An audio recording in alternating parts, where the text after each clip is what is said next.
Hey everyone, it's Brandy and welcome back to my channel. Today I am going to be doing a review of The Wicked Deep by Shea Ernshaw. Now I decided for this one I'm going to have like a slightly spoiler free part at the beginning, but I did want to delve into spoilers to talk about this book.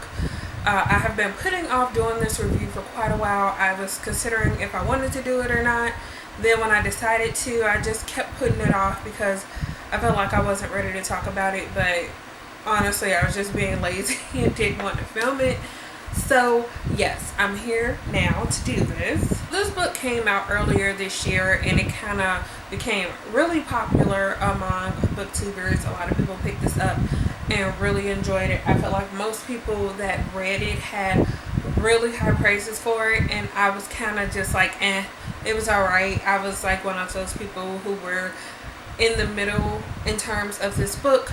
But before I get into all of my thoughts on this, if you guys did not know by now, this book takes place in kind of a dual timeline type of setup. So the main part of the story is taking place in this small town in Oregon, I believe, and it's in the current day. And at the very beginning of the story, the characters are nearing they're nearing the summertime. So I believe it is a couple days or maybe the day before June 1st in this book, and June 1st starts off the set of events that happens every summer in this small town. So back in the 1800s in the same town, 3 sisters were drowned for witchcraft. So every day starting June 1st for a few weeks they come back, and during the time when they come back they possess the body of 3 girls, and they use this time to drown boys that are within this town, whether they live there or they are visiting or whatever. So that's kind of the main premise of the story, and the people of the town know about what's going on and they kind of have just accepted it and do the best that they can to live through it, I guess, each summer. I feel like I'm doing a terrible job of explaining that, but that's basically the general premise of the story. I've talked about this, I think, a couple other times, but basically my non-spoiler thoughts about this story was that I thought it was okay. I found it really predictable. I was going through the story. I felt like it took a while to get into it, and then I wasn't really surprised by the majority of the things that happened within the story. So yeah, I really just wanted to do this review to kind of talk about my spoiler thoughts. So if you don't want to hear about that, I would suggest you go read that and then come back and discuss this with me. But if you have already read it, or even if you haven't but you want to know my full thoughts and opinions on this book, I am now going to get into this. At the start of the story, like I said, we are following this girl named Penny, and she was born and has grown up in this town. Her mother was actually from this town as well, and she left briefly before she got married to her husband, and then I think once she got married they came back because she just really missed this town. I didn't really understand the whole point. Like I get people, or I understand that people from small towns tend to return to those small towns just because it's familiar to them. But with everything that was going on, I would have thought her mother would have not tried to come back, but they did, and they were living on this island. But anyway, that's not really important. So we're following this character Penny. She's living on this island with her mom. Her dad has it's kind of a mystery. He went missing one year and no one has ever seen him again.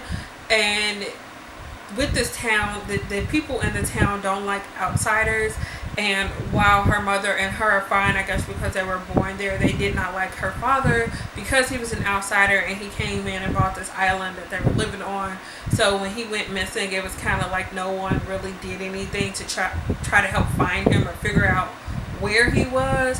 So I thought that was a little weird. I'm just gonna warn you now, I'm probably about to go and break down the story like bit by bit, every little thing that I thought about it. So I thought that was a little weird. That kept coming up throughout the story, where she mentioned about outsiders and her father being an outsider and how he kind of just they kind of just was like, he got what he deserved because he shouldn't have been here anyway. Which I get, people have a thing with outsiders in small towns, but I just thought that was a little weird because, especially with the events that were going on, I don't know if he went missing around the time that these sisters would come back and inhabit these bodies or not, but I can't really remember, but I think he did, and if he did, you would think, they would be on top of that, but they weren't. They was just like, whatever, he shouldn't have been here, basically. So, moving on from that part, we follow Penny through her last day of school, and on that last day, all the high school students basically have this party. She doesn't really want to go, but she has a friend who wants to go. So she ends up going to this party where she meets this new outsider. I believe his name is Bo. Yeah, his name is Bo Carter. So things goes on, and she ends up meeting him at this party where he goes there to sleep because he can't find anywhere to stay. And that night, she ends up inviting him back to stay in one of the cabins that are on the island that she lives on. I feel like I'm going on and on about this, but you could probably guess where the story was going from. I pretty much picked it up right away. So after this party, she goes home, and the sisters start singing. I think they start singing when they're still at the party, and that basically means that they're back and they're looking for bodies to go into. So we follow her as she's leaving this party. The sisters have started singing, and she takes this boy back with her, and she gets him all settled in, and she goes to sleep, or she goes home and she's going to sleep, and she dreams about drowning or being in water, or she feels like she's drowning. So from that point, I figured that one of the sisters had inhabited her body, and the way the author wrote it, it was because the sisters who inhabit the body, they gain the memories of these girls, and they are able to use them however they want to, and they're doing that in order to accomplish their goal of drowning the boys. So I pretty much guessed when she had that dream, because it was like, the girls go in the water and they'll pick who they want to be, I guess. So I'm just like, yeah, she obviously got chosen to be, or she got, one of the sisters chose her to inhabit her body. And honestly, I was just waiting on the moment where she was going to try to drown the boy that she brought back. That's part of what I thought was pretty predictable. I started to doubt because of some other things that were going on. So her mother was making a living off of, I don't know if she was technically a psychic or something like that, but she was making a living off of reading people's tea leaves. So I thought because magic had some type of hold in this world, I figured maybe the main character Penny had some type of ability where she was able to see the different sisters. I wasn't sure for a while. I was just like, maybe not, maybe the author is going to do something really different with this. And she did. Basically, she ended up being able to see the sisters because obviously she was one of them, and they could see each other or see their forms, their true forms inside these bodies. I don't know. It's kind of hard to explain. What I really had an issue with was that I spent the majority of this book not really having too much of an opinion on it. I was like, okay, this is alright, but it's honestly not the best thing that I've ever read. I felt that because the author was trying to give so much introduction into the story, the beginning of the story was really info dumpy, and then going through it, I was just like, okay, I understand the intrigue, but it just wasn't my favorite thing in the world. And then once we got to the end, I was just like, okay, this end has to be something really spectacular for me to just absolutely love this book, or me understand why people were giving it like 5 stars, because they were saying this was like the best thing ever. And we got there, and I was just like, okay, now we find out some things that have happened for the past few years or so. So we find out that, obviously, like I mentioned earlier, that Penny is inhabited by one of the sisters. I believe she's actually inhabited by the youngest sister. And it turns out that she has, this youngest of the Swan sisters has been taking over her body during this time that they come back for the past 3 years, I believe. And we find out that the sister actually killed the girl's father because the father kind of realized that his daughter's body was being taken over, and he was trying to get rid of the ghost without harming his daughter. So the girl ended up actually killing him. So we find out what happened with him, and yeah.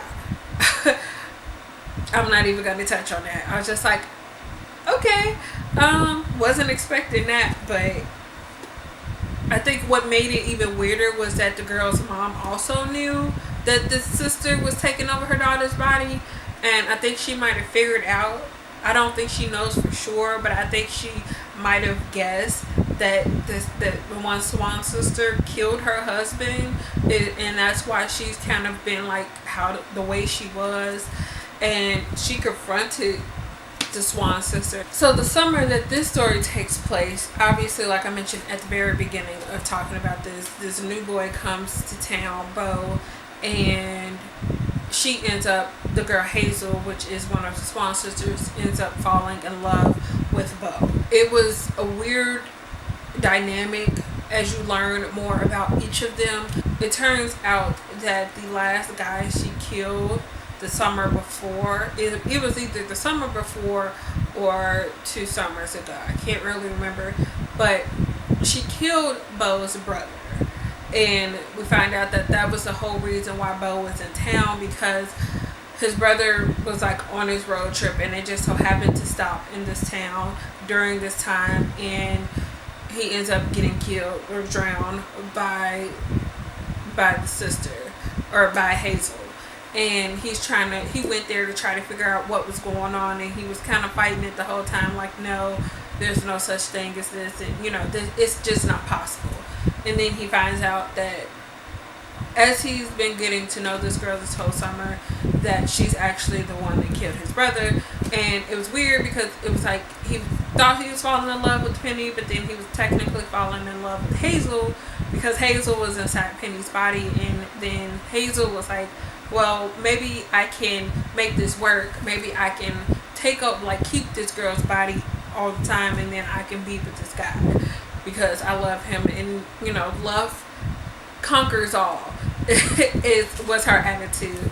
And I was just like, okay, I don't think that's gonna work, especially because she was like, there was something where it's just like once their time was up, when they were supposed to go back into the water until the next year, like there was a lot of physical pain because the person whose body they were in were finally trying to fight back. So I'm guessing they only had the suppression of this person for a certain amount of time. Towards the very end of the story, the 3 sisters all end up on the island that Penny lives on with her mom, because the oldest sister, which once again, she's in someone else's body, she says that the party is going to be there, and so they all basically get back together, and the oldest sister tells Bo everything that's going on. So she tells him that she has been in this girl's body for the past 3 years, and she thinks that she can live this life and all of this stuff. So he finds out through that all of this stuff, like everything he's basically thought about her is not true, that she's not actually Penny at the moment, that she's Hazel, and all of this stuff. And she's just like, well, you still love me. And it was crazy, and I was just like, I did not know if I really liked that. It was weird. It got to the point where Hazel realized that she couldn't actually stay in this girl's body forever, especially not to be with this guy. So she sacrifices herself, and I thought it was kind of weird because it's like, if she drowned herself in this girl's body, then it would end the curse that brought these 3 sisters back every year. So she's like, I'm gonna do this, but then the girl wouldn't actually die. Don't ask me. It was weird. It didn't really make sense. like she sacrificed herself so it would be the end of this curse, and you know, this girl did, or it really anyone in this town didn't have to worry about this anymore. So she does this, but the way that it ended, well, like I think one of my biggest issues with this entire story was the way the romance ended. Even though she does this and it's like now the sisters are gone forever, the romance between Penny and Bo was just like, there was still a romance between them, and I think that's what it was really, really weird to me.